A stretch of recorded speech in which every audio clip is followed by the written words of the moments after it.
Jamal walked home from school like he did every day. The streets of Chicago felt familiar, the noise of the city a background hum that he had grown used to. His headphones blocked out most of the sounds around him, a shield that kept the world at a distance. It was a quiet side street near Lincoln Park, the kind of place where people didn't usually worry. But today was different. Jamal heard the roar of engines before he saw the bikers. It was a familiar sound, the rumble of motorcycles, the growl of exhausts. Normally, they'd just pass by, another group of people on their way to wherever they were headed. But today, the bikes slowed down as they neared him. Jamal's heart rate picked up slightly. He could feel their eyes on him, even before they stopped. A group of bikers pulled up beside him. Jamal's instincts told him something was off. The way they looked at him like they saw an opportunity, he could tell that much. At first, it felt like a passing thing. They might just keep riding. But then the insults started. It was subtle at first, a few words thrown his way. But then, louder. Racist slurs. Disrespectful taunts. The kind of words meant to hurt, to humiliate. The leader of the group, a guy named Brad, leaned in from his bike. His voice cut through the noise of the engines, sharp and filled with venom. "Go back to where you came from, kid," he sneered, his eyes narrowing as he studied Jamal. Jamal tried to ignore him, to keep his eyes on the sidewalk. He wasn't going to let this get to him. But Brad wasn't done. "Didn't your parents teach you any manners?" he barked. "This is our neighborhood. You don't belong here." His words were aimed to get under Jamal's skin, to make him feel small, like he didn't belong. Jamal's grip on his backpack tightened. He had faced racism before, had heard it in passing, on the streets, in school, in the places where people thought they could say whatever they wanted without consequence. But this was different. There was a cruelty in their laughter, an edge to their voices that felt threatening. The others, Mike, Derek, and the rest of the group, joined in, their voices rising. "Go back to where you came from," Derek yelled, his face twisted with mockery. "You don't belong here." Jamal didn't answer. He knew better than to engage with people like this. But the words stung, and they wouldn't stop.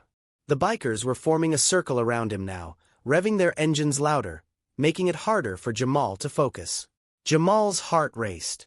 He looked around, hoping for someone to help, but the street was empty, the only sound the growl of their bikes. Then Brad stepped off his bike. He was taller than Jamal, imposing. His boots thudded on the pavement as he walked toward him, his eyes locked on Jamal. "Go back to your own kind, man," Brad spat, his voice full of disdain. "You're nothing but a little punk." Jamal's mind raced. He was scared, but he wasn't going to show it. He'd been in tough spots before. He had trained for situations like this. Years of Brazilian jiu-jitsu at a gym in downtown Chicago had given him a sense of confidence, of control. His coach, Marcus, always said the best fight is the one you avoid. But Jamal knew that avoiding wasn't an option now. Brad stopped in front of him, fists clenched. The other bikers were laughing, egging him on. Jamal could feel the weight of the moment. He had two choices: run and risk being chased, or stand his ground, knowing full well that things could escalate quickly. Brad looked down at him, sizing him up, as if Jamal was just another target. But Jamal wasn't just any teenager. He wasn't some easy mark. He had trained in jiu-jitsu to feel safe, to know that he could defend himself when it mattered. But he also knew that a fight wasn't always the answer. He could hear Marcus's voice in his head, reminding him to stay calm, to avoid unnecessary violence. But now, with Brad's mocking face inches away, with the others circling like vultures, Jamal realized that there was no way to avoid this. He stood tall, his mind clear, his hands steady. He wasn't backing down. Brad's face twisted into a sneer as he took another step forward. The tension in the air was thick. Jamal could feel his pulse quicken. Then, Brad lunged, his fist coming at Jamal's face. "Certainly." Here's the second chapter. Starting right where we left off, Brad lunged forward with a wild swing, his fist aimed straight at Jamal's face. Jamal's heart raced, his instincts kicking in. This wasn't a fight he had wanted, but it was the one he was going to have to finish. Without thinking, he ducked. The punch sailed over his head, narrowly missing him. Brad's momentum caused him to stumble forward, and for a brief moment, there was confusion in Brad's eyes. He hadn't expected Jamal to dodge. He hadn't expected Jamal to be ready. In that split second, Jamal saw his opening. He didn't hesitate. Brad swung again, more vicious this time, but Jamal was ready. With calm precision, he blocked the punch. It was almost effortless. The years of training, of learning how to defend himself without hesitation, were paying off. The bikers behind Brad had stopped laughing. Their confidence started to waver as they saw Jamal hold his ground. They expected him to flinch, to cower, but instead, he stood there, steady as a rock. Brad's face twisted into a snarl as he backed up, clearly thrown off balance. He was used to bullying people who couldn't fight back, but Jamal wasn't like the others. Jamal didn't fear him. "You're not so tough, kid," Brad spat, wiping the sweat from his brow, trying to regain his composure. But Jamal didn't say a word.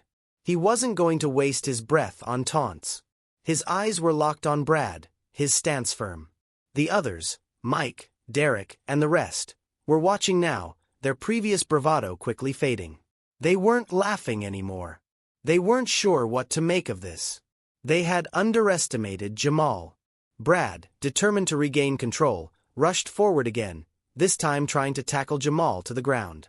But Jamal saw it coming. He sidestepped quickly, using Brad's own momentum against him. With a quick motion, Jamal swept Brad's legs out from under him, sending him crashing hard to the pavement. The bikers froze. For the first time, they weren't laughing. They weren't in control. Brad groaned as he lay on the ground, winded, his pride shattered. He struggled to get up, but Jamal didn't move in for the attack. He didn't need to. He had made his point. Standing tall, Jamal looked around at the group, his eyes scanning the circle of bikers. His chest rose and fell with each breath, his heart pounding in his ears, but his voice was steady. "Anyone else?" Jamal asked, his tone calm, but the challenge was clear. The bikers exchanged uneasy glances. They had come here to bully Jamal, to intimidate him, to make him feel powerless. But now, standing in front of them was a young man who wasn't afraid. A young man who could fight back. And for the first time, the bikers realized they had miscalculated. Derek, the loudest of the group, looked like he might step forward, but something in Jamal's eyes made him hesitate. There was no bravado in Jamal's gaze, just quiet confidence. Derek could see the way the situation had shifted. This wasn't a fight they could win.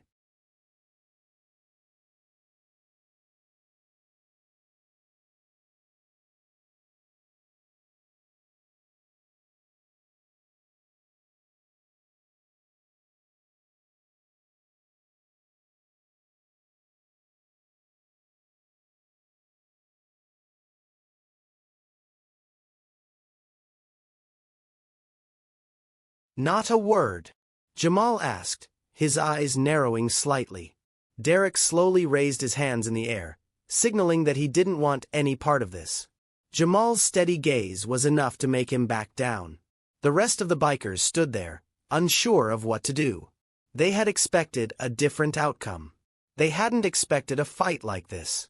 Brad, still winded, finally scrambled to his feet, his face flushed with anger and embarrassment. His pride had been wounded, but there was nothing he could do about it. "Let's go," Brad muttered, his voice low. He didn't look at Jamal again. The other bikers didn't say anything either. They were too stunned to speak. Without another word, they climbed back on their bikes and revved the engines, ready to leave. The sound of the motorcycles cut through the silence, echoing down the street as they sped off, leaving Jamal standing there, alone. Jamal stood tall, watching them go. His heart was still racing, but not from fear. From adrenaline. As the last of the bikes disappeared around the corner, the silence settled around Jamal like a thick fog. The quiet street that had once felt so peaceful now felt heavy, as if the weight of what had just happened was pressing down on him. He glanced down at his arm. The cut from Mike's switchblade was still bleeding, a thin red line cutting across his skin. He hadn't expected to get hurt. He hadn't expected it to go this far. Jamal reached into his backpack, pulling out his shirt sleeve to wipe the blood away, but his hands were shaking. The adrenaline was starting to wear off, and with it, the full weight of the moment began to hit him. He had won. He had stood his ground and fought back. But it didn't feel like a victory. It felt like a battle in a much larger war. A war that wasn't over yet.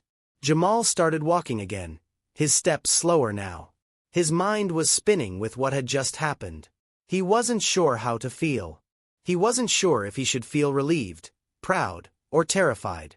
All he knew was that this moment, this fight, would stay with him for a long time. As he walked down the quiet street, his eyes scanning the road ahead, one question kept repeating in his mind. Was this really over? Or had this just been the beginning? Jamal walked with his head held high, though the shaking in his hands hadn't stopped. Each step felt heavier than the last as his mind replayed everything that had just happened. The adrenaline was fading, but the emotions were just beginning to sink in. He felt a mix of exhaustion, anger, and confusion. The fight was over, but his body felt like it was still in motion, still fighting. His arm throbbed where the blade had cut him. It wasn't deep, but it was a reminder of how close he had come to losing control, how close he had come to a moment he might not have been able to walk away from. The streets of Lincoln Park were empty now, the calm that followed the chaos almost surreal. The only sound was the rhythmic crunch of his sneakers against the pavement, each step making the quiet feel more isolating. Jamal wanted to scream. He wanted to release the tension that had built up inside of him ever since he'd seen those bikers pull up. But he didn't. Instead, he walked. Just walked, his thoughts tangled, trying to make sense of it all. As he turned the corner toward his block, he saw the familiar brownstone building where he lived. His mother's old car was parked in front, its faded paint a sign of years of wear and tear. It was the place he'd always come home to after school, the place that should have felt safe. But today, even the safety of home seemed distant. Jamal pushed open the door, the faint smell of his mom's cooking greeting him. She was in the kitchen, humming to herself as she stirred a pot of something that smelled like comfort. He knew she would ask about his day, and the last thing he wanted was to have that conversation. Not now. Not after what had just happened. "Hey, baby," his mom said, glancing up as Jamal entered the kitchen. Her face softened, sensing that something was off. "How was school?" "Fine," Jamal muttered, trying to sound casual as he dropped his backpack on the couch and walked past her toward the bathroom. He could feel her eyes on him, though. She could tell something was wrong. He locked the bathroom door behind him, trying to shut the world out. The bathroom was small, cluttered with old bottles of shampoo, toothpaste, and an empty towel rack. But Jamal barely noticed. He stepped toward the mirror, his eyes searching his reflection. He looked the same, but he didn't feel the same. The cut on his arm stung as he ran a hand over it, his fingers trembling slightly. He was fine, physically at least, but emotionally, he was a mess. He hadn't wanted any of it. He hadn't asked for a fight. He just wanted to get home, to be left alone, to not have to worry about being targeted for the color of his skin. But that wasn't the world he lived in. Not anymore. Not after today. Jamal turned on the sink, splashing cold water on his face, hoping it would help calm his racing thoughts. But it didn't. All he could think about was what had happened on that street. The bikers, the insults, the moment the switchblade came out. What if things had gone differently? What if he hadn't been fast enough? What if one of those bikers had been more determined, more willing to hurt him? The sound of his mom's voice calling from the other room brought him back to reality. "Jamal, you okay?" Jamal wiped his face and stared at himself in the mirror for a moment longer. "Yeah, Mom. I'm fine," he replied, but even he could hear the lie in his voice. He opened the bathroom door and stepped out, facing his mother. She was standing near the doorway, watching him with concern. Jamal didn't want to talk about what had happened, but he knew his mother would press him until he did. She always did. His mom had raised him to be strong. She had taught him to be proud of who he was, to stand up for himself when no one else would. She'd always told him that there was power in silence and strength in walking away. But today, Jamal had learned something else. Sometimes, standing up means standing your ground, no matter how much you want to run. "Jamal, what happened?" his mom asked gently, her voice soft but insistent. Jamal hesitated. He thought about the bikers, about the insults, about the way the world had seemed to shift in that moment. He could feel the weight of it all pressing down on him. Some bikers, Jamal started, his voice low, they started messing with me on my way home. He paused, swallowing hard. He stopped, not wanting to say the words aloud, not wanting to acknowledge that his worst fears had come true. They were calling me names. Spitting at me. His mother's face hardened, the motherly instinct to protect flashing in her eyes. Are you hurt? She asked, walking toward him. Jamal shrugged, avoiding her gaze.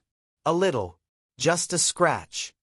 His mom examined him closely, noticing the slight tremor in his hands. She stepped closer, placing her hand on his shoulder.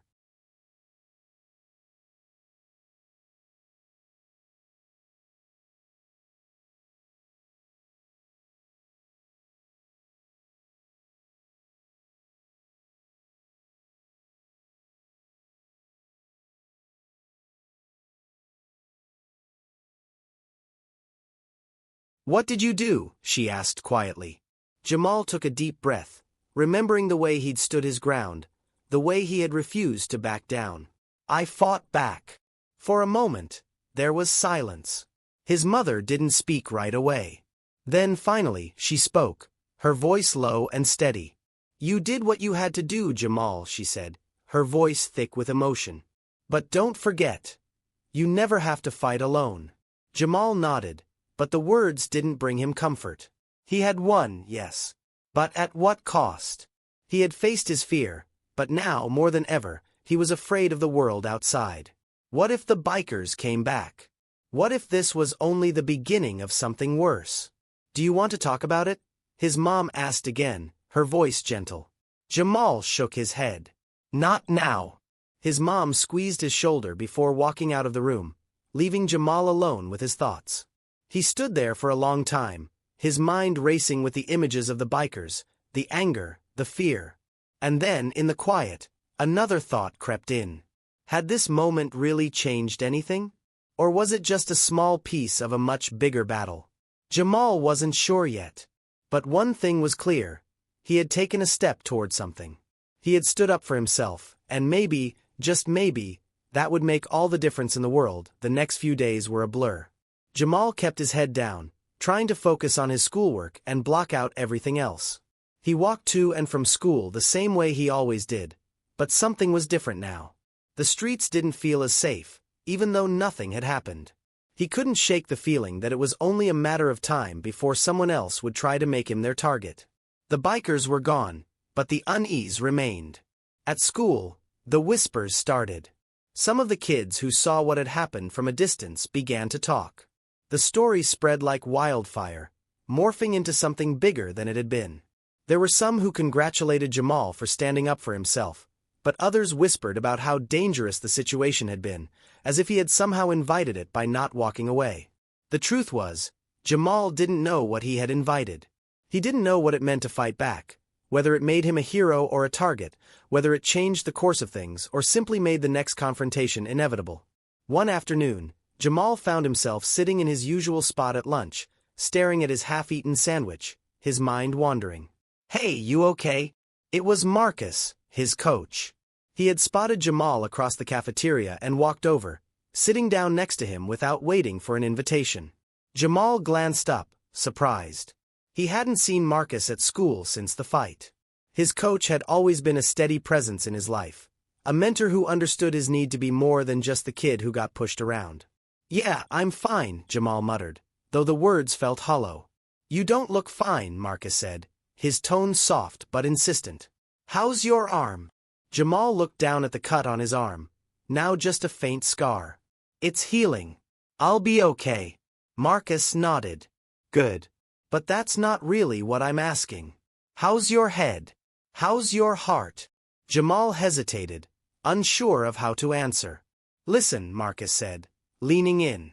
What happened out there, that's not something you can just forget about. I know it might feel like it was a moment, just a flash in time. But that moment, it's going to stay with you. You don't get to decide when it ends. Jamal swallowed hard, feeling something tighten in his chest. He'd never told Marcus about how he felt after the fight. How the victory hadn't felt like one. How it had been just as confusing as it was empowering. "I don't know what I was supposed to do," Jamal admitted.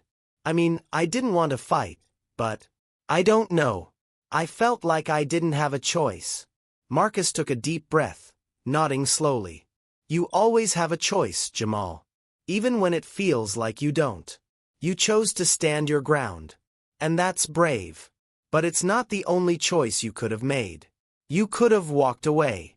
You could have let them call you names, let them push you around, but you chose to stand your ground because you knew it was the only way you could stay true to yourself." Jamal stared at Marcus, trying to process what he was saying. "But what if I'm just making things worse?" Jamal asked, his voice barely above a whisper. "What if this is only the beginning? What if they come back with more people next time? Or worse, what if they bring guns? What then?" Marcus sighed, his expression softening with understanding. "That's the hardest part of it, Jamal. The world isn't always fair. You're right to be afraid. That fear, it's real. But it's also normal. And what matters is what you do with it. Do you let it control you? Do you let it define who you are and how you move through this world? Or do you keep going?" Jamal was quiet for a long time, taking in Marcus' words. He wanted to say something, but he wasn't sure what. He felt like a weight had been lifted, but also heavier than ever. There was a truth here he didn't want to face, the reality that life was unpredictable, and no amount of training or preparation could stop someone from targeting him because of the color of his skin. Still, Marcus was right. There would always be fear, always be threats. But Jamal couldn't let it rule him. He couldn't let it make him small, or silent, or invisible. "I'm trying to figure it out," Jamal said finally. "I don't know what's next." Marcus smiled, a knowing look in his eyes. "No one knows what's next, kid. You just keep moving forward." That afternoon, after school, Jamal made his way back home. He didn't walk any faster than usual, but he didn't walk as slowly, either. He kept his head up. The streets still felt uncertain, but he wasn't looking over his shoulder as much. There was still fear inside of him, but there was something else now, too, resolve. Jamal knew this wouldn't be the last challenge he'd face. The world didn't change overnight, and the scars left by that confrontation would stay with him for a long time. But as he reached his front door, something in him had shifted. The next day, as Jamal was walking to school, he passed the same street where it had all gone down. The memory was still fresh, but it didn't feel as heavy now. He didn't stop or glance around nervously. He kept walking, one step after another. Because he knew now, fear would always be there. But courage. Courage came from standing tall when it felt impossible. Courage came from pushing forward when everything in you screamed to turn back. And for Jamal, that was enough. If this story hit home for you, hit that subscribe button, because stories like this, they're worth sharing.